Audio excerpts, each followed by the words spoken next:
Hello, my name is Lizzie, and this is Lizzie's Literary Life, and today we are doing my July Tipsy wrap up. There's nothing in this cup yet, so I can't drink it.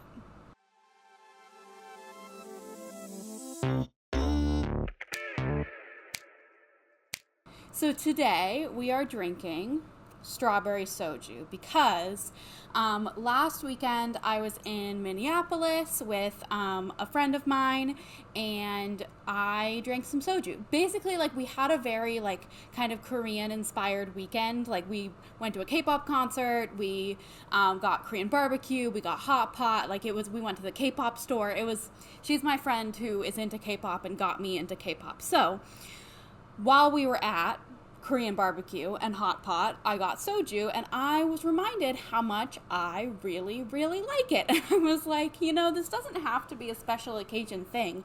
I could just buy it. So I did. And that's what we're going to have today. This is how much is left in the bottle. And I'm going to pour some right now, and then we will get into talking about the books that I read in the month of July. I'm just going to pour all of it. There we go. I'm drinking out of this sunflower glass today that I've actually had for ages. Let's take a sip. Delicious. I love it. The strawberry is my favorite flavor, but it's also the only one I've had. Besides the original, I just like it so much that I never get anything different. I've had the original, and I've had the strawberry, and I just really, really like the strawberry. So that's what we're having. But first, before we get into all the books that I read in July, we got to talk about stats. And stats are serious business. So I read 12 books in the month of July. I actually have, before we get into the stats, I got to tell you about my new spreadsheet. I have a new reading spreadsheet that I'm really excited about, and I'm probably going to give you do a tour video once it's fully done.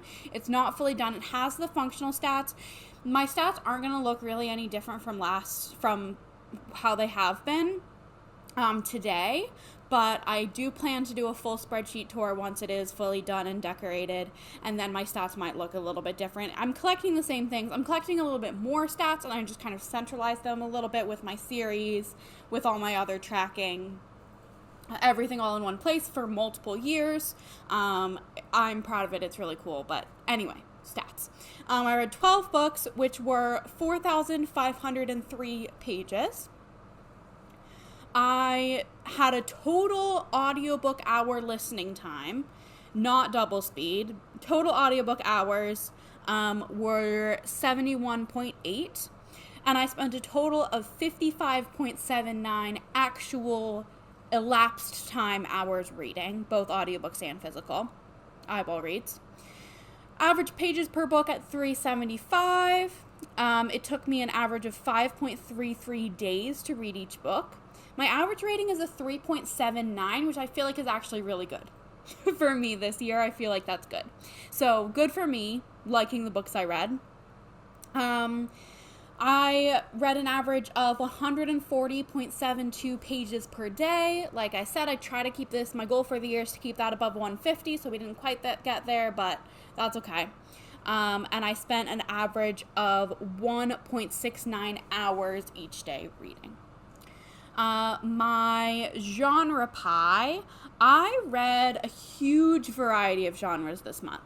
I read the most was fantasy, but it's only a quarter. It was a quarter fantasy, and that was the most common genre. But I read some contemporary, some memoirs, some mystery thrillers, some historical, some nonfiction, some sci-fi, all over the map. And actually something that's on my new spreadsheet is my average rating by genre. And my highest rated books were the contemporaries, and my lowest rated book, there was only one of them, but my lowest rated genre was historical fiction, which is fascinating because I say that I love historical fiction, which I think is generally true. Age demographic rise, I read 75% adult books and 25% young adult books. Shockingly, it's really close, but the average rating for young adult books is actually higher than the average rating for the adult books, which is very shocking to me.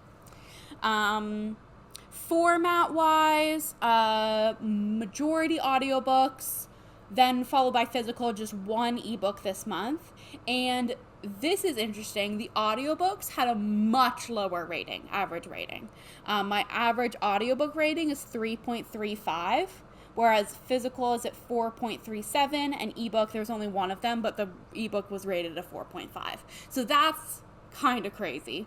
And I'm so glad I get to track those stats month by month now, because they're always interesting. As for where I acquired these books, scrolling to it, there. As for where I acquired these books, the vast majority came from my library. There was one from Everand and one book that I actually owned, which is good for me, reading a book that I owned, but the vast majority from the library, which is kind of per usual. And then my ratings breakdown, I have everything from 2.5 to 5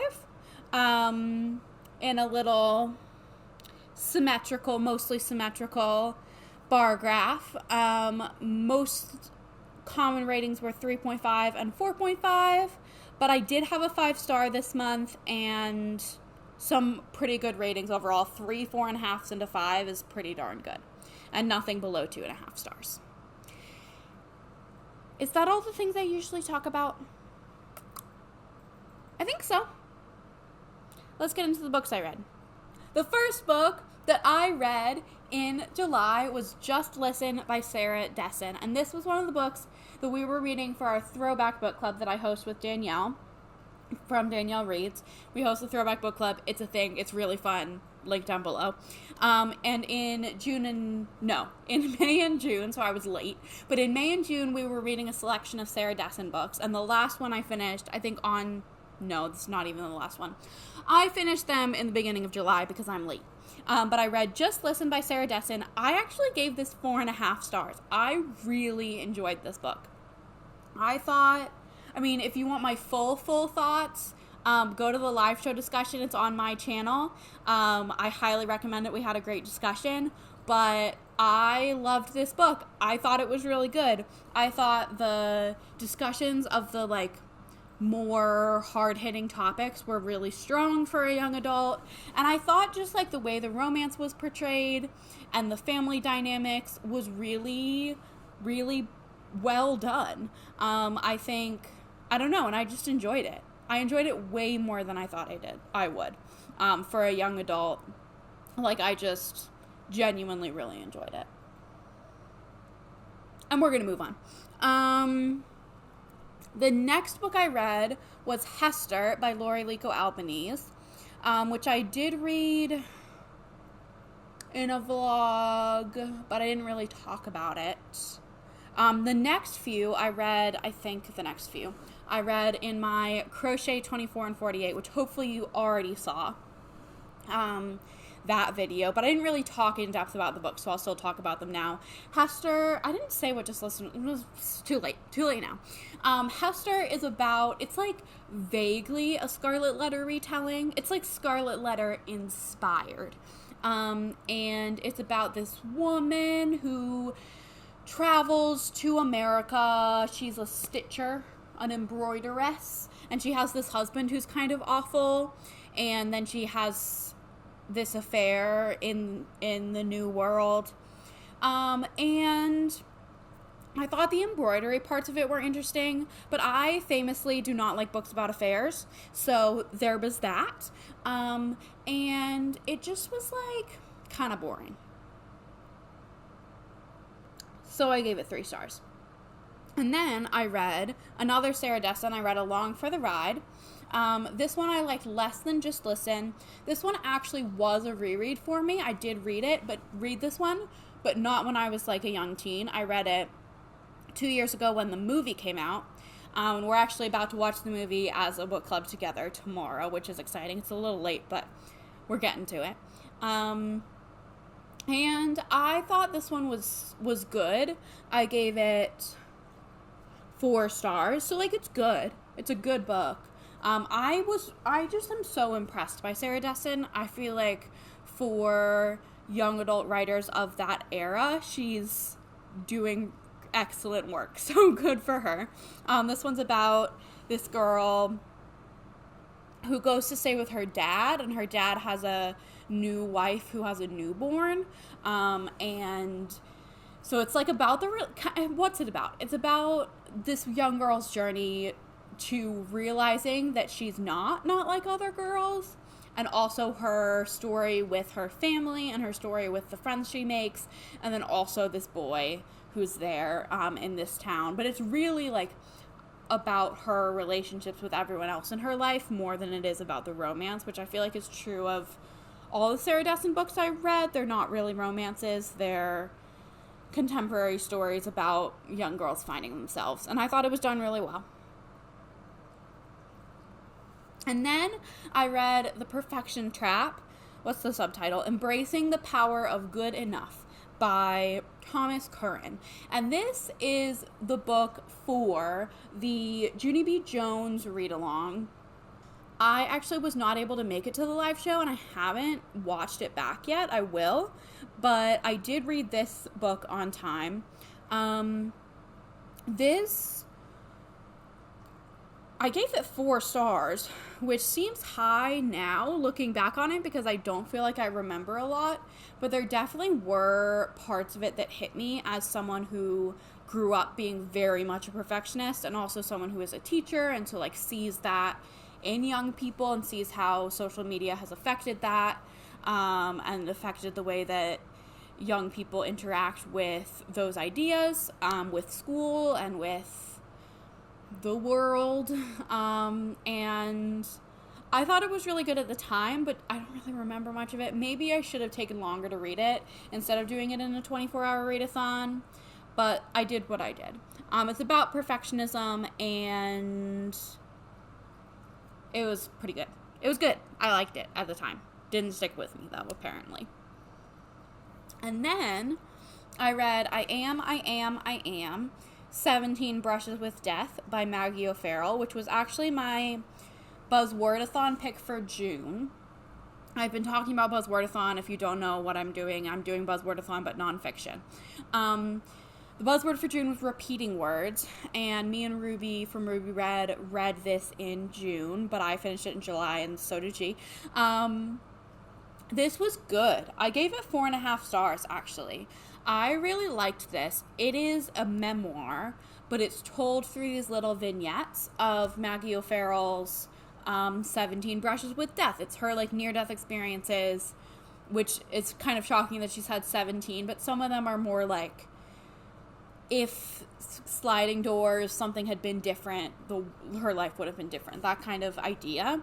And I thought it was a really interesting way to write a memoir. I think memoirs can be boring and this was it felt fresh to me, in the formatting, and the writing was beautiful. Maggie O'Farrell's writing is really, really good. A couple of the chapters really got me. So yeah, I would recommend it if you're someone who likes memoirs. I know Ruby does not like memoirs, and she did not like this because it's a memoir. But so it is still a memoir, but I felt like it was doing something kind of fresh. So I liked it. And then I read 0 Days by Ruth Ware, which is a thriller. Ruth Ware is a thriller girly. I actually did try to do ages ago. I was going to do a vlog where I read all of Ruth Ware's books, and I gave up. Because I didn't like any of them.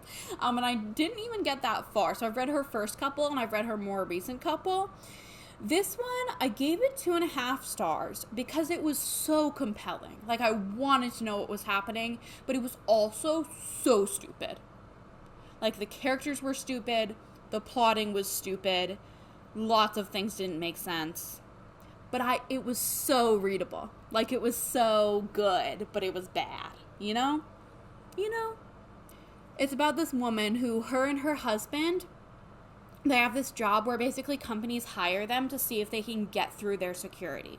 It's like cybersecurity, but also like the physical building. Like, so she does the physical building part, and her husband does the getting into their computer systems part, and she like breaks into these companies' buildings just to see if she can get past their security. Like they're trying to test their security, and that's her job. And I don't think this is a spoiler. I don't know if it's on the back of the book, but it's really early on in the very first job. She comes home and her husband is dead. And so she's trying to figure out what happened, I guess, and she's also a major suspect. I'm not going to tell you much else from there. She is so dumb. Like, the decisions she makes are like, what? But, it was engaging. I enjoyed it. And then I read Sea of Tranquility by Emily St. John Mandel. This was the very end of my 24-hour readathon. So I was flagging a little bit. I gotta admit. It was 24 hours of audiobooks. I struggled. But this book I gave 3.5 stars. Could I tell you what it's about now? I could try. It's a sci-fi. I feel like this is actually a good book, and I just was at the end of a 24-hour readathon, you know? Like, that's just where I was. But it's about this, like, I can't tell you. It was, like, I cannot. Not that I won't, I cannot. I don't remember. Or, like, I don't remember well enough to explain the sci-fi concept. So was this a good book for a 24-hour readathon? Probably not. But it was short. So, there's that. Yeah. I read that book. And I gave it 3.5 stars. Next, I read Birnam Wood by Eleanor Catton, which I gave 5 stars. This book was a wild ride. It was shortlisted for the Carol Shields Prize, which is like an alternate, a U.S. Canadian, like a North American alternate to the Women's Prize for Fiction that's supposed to be more diverse. Eleanor Catton is from New Zealand, so it's set in New Zealand, and it's about this guerrilla gardening group that basically, like, they go on to protected, or, like, private property, and they garden. Guerrilla gardening. Which is a cool concept. Apparently it's a real thing. I didn't know anything about it. But we follow several characters. We follow the founder of this group. We follow another woman in this group who's, like, trying to leave. Like, she feels like this group, she's a big, major part of this group, but she feels it's very stifling for her career-wise, and she's trying to leave. This group is trying to, like, break, they call it breaking good instead of breaking even, that they're, like, because they're a nonprofit, they want to, like, be able to really foundationally exist, and they, like, don't have the money to. Basically, the founder, Mira, meets this billionaire, American billionaire, who says he's going to invest in Birnam Wood. Birnam Wood is the name of the guerrilla gardening collective. And it goes from there. There's a lot of people who are opposed to this merger of this billionaire because they feel like it's really against their values. And there are people that are for it. Mira's for it, obviously. And it turns into this, it's very literary to start with. Like, it's dense. It's like lots of what feels like almost mini political essays inside the book about leftist politics. But it turns into this, like, thriller. About halfway through, it turns into this literary thriller that was really readable. And the ending, like, blew my mind. It was crazy. And I just thought it was really, really good.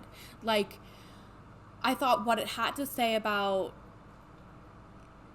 capitalism and what it means to be a radical group or a radical thinker, radical leftist thinker, was really interesting. But it also was kind of like, no one's a good guy. Like, there's not a single good guy character, you know?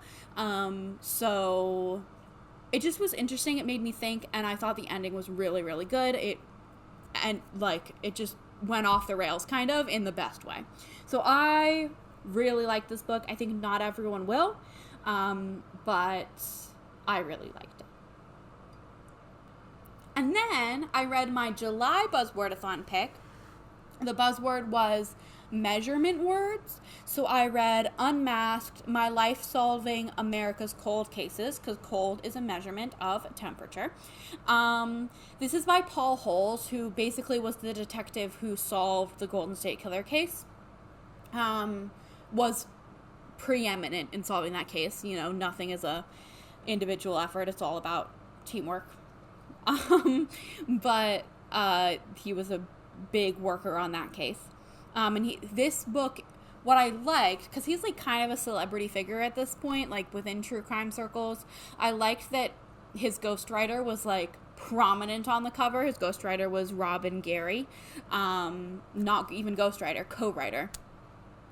So it's his memoir about his life in cold case investigation and also like just in detective work and it's about the cases he studied, and it's about the Golden State Killer case, but it's also about his life and his experience. I gave it 3.5 stars. It was interesting reading this after, this was actually the last book in my June wrap up, but Bright Young Women by Jessica Knoll. It was interesting reading this shortly after that because of the perspectives on true crime that book takes, and thinking about true crime journalism and its pitfalls. But I thought this was pretty well done as like a celebrity memoir and also as a kind of true crime book. But it didn't blow my mind. It definitely fell victim to some of those pitfalls of true crime, the exploitative nature of describing the graphic scenes, etc.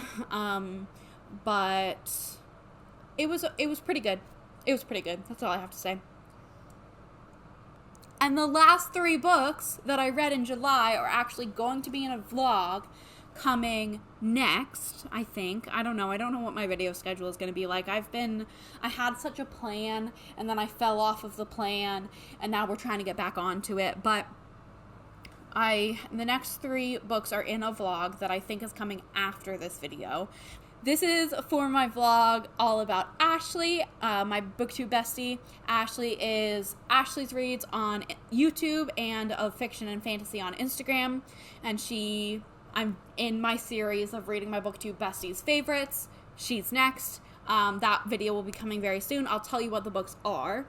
I read Nightbirds by Kate J. Armstrong, A Curse of Saints by Kate Dramas, and Jade City by Fonda Lee. So look out for that video for my full reviews of those 3 books. I think it's coming after this video, so I won't even tell you my ratings, but I was nervous about this video because I don't have very similar book taste to Ashley. So you'll see how it went. And that's all I have to say for July, for my July wrap up. Like this video, comment down below, how did your July go? And subscribe to my channel, and I will see you in the next one coming very soon. Bye.